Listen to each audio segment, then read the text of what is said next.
এই যে মাটি তোলা হচ্ছে, কি হিসেবে তোলা হচ্ছে কেউ জানে না।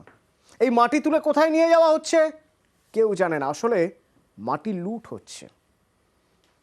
পঙ্কজ প্রতিনিধি আমার সঙ্গে রয়েছেন, বলতে পারবেন পঙ্কজ, নদীর পার থেকে এই মাটি চুরি করে কোথায় নিয়ে যাওয়া হচ্ছে সে তো পরে জানবো, তার আগে একটু বোঝার চেষ্টা করি মাটি চুরি হচ্ছে কিভাবে।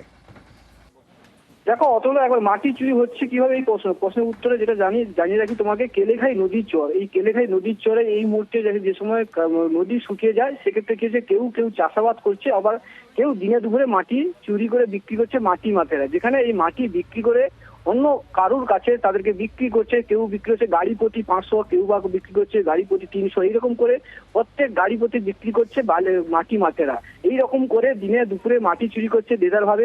তাদেরকে জিজ্ঞেস করলে তারা জানাচ্ছেন যে প্রশাসনের পাশে যারা জানিয়েছেন যে প্রশাসনের কাছ থেকে অনুমতি নিয়েই করছে, কিন্তু প্রশাসনের কাছে গেলে কি হচ্ছে, প্রশাসন জানাচ্ছে যে কোনো অনুমতি না নিয়েই কাজ করছে, তারা কঠোর ব্যবস্থা নেওয়ার সিদ্ধান্ত করবে। এইরকম কিন্তু দিনে দুপুরে কেলেঘাই নদী চর, তুমি জানো যে কেলেঘাই নদী দীর্ঘদিন ধরে এই কেলেঘাই নদী নিয়ে পটাশপুরবাসী কেন ভগবানপুরবাসী সহ বিভিন্ন এলাকার যে পটাশপুর বন্যা কবলিত এলাকায়, সেই পটাশপুর জলে কেলেঘাই নদীর জলে প্লাবিত হয়। সেই যে নদীর চর, এখন সেই নদীর চরে প্লাবিত হয়েছে বিভিন্ন জায়গায়। যারা স্থানীয় পঙ্কজ, যারা স্থানীয় তারা কি অভিযোগ করছেন একবার শোনা যাক। এই পটাশপুর ভগবানপুর সীমান্ত জুড়ে যে ইটভাটার দৌরাত্ম্য, মাটি চুরির দৌরাত্ম্য, নদীর মাঝখানে কেলেঘাই নদীর মাঝখানে ভেড়ি তৈরি করা, ভূমি দপ্তর এরা যদি সচেতন না হয়, এলাকার রাজনৈতিক নেতৃবৃন্দ, সাধারণ জনগণ, তাহলে কিছু করার নেই। সম্পত্তি তো সবাই, প্রকৃতি তো সবাই।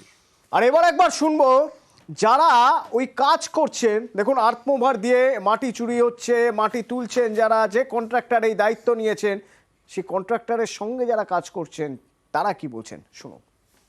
এটা পারমিশন নিয়েছেন? হ্যাঁ স্যার, পারমিশন করেছি। জমিন গরিব মানুষ খুব, তারা নিজস্ব করে জমিন করার জন্য সে করছে, নদী বাঁধ হওয়ার জন্য। তারও মাটি দিচ্ছি, এই পাশেও পাইন হচ্ছে মাটি, মানে সব জায়গায় টোটালি নদী বাঁধের জন্য বেশিরভাগই মাটি আছে। তার সাইডে গরিব মানুষ যারা আছে টুকটাক তাদেরও তো প্রয়োজন। পঙ্কজ, উনি তো বলছেন পারমিশন নিয়েছেন, অনুমতি নেওয়া হয়েছে, তাহলে আর বেআইনি কাজ হলো কোত্থেকে?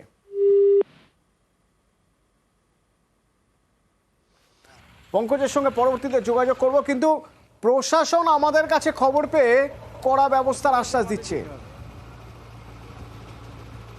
অবৈধভাবে কাজ করা তো যাবে না, অবৈধভাবে কাজ করলে আমরা অবশ্যই ধরবো। সরকারি জায়গা, সরকারি খাজনা দিয়ে কাজ করবে, তার ডিসিআর কেটে রয়্যালটি কেটে কাজ করবে, কোনো অসুবিধা নেই আমাদের।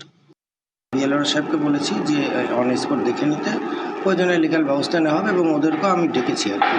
সমস্ত পারমিশন কার কাছ থেকে নিয়েছে সেটা তো এখানে বসে আমি বলতে পারবো না, বা আমাকে তো মানে আমি জানিও না। এবার আমি আমার তরফ থেকে বন্ধ করে দিয়েছি, এবং আমি যা ব্যবস্থা নেওয়ার ঊর্ধ্বতন কর্তৃপক্ষকে জানার আমি জানিয়ে দেবো।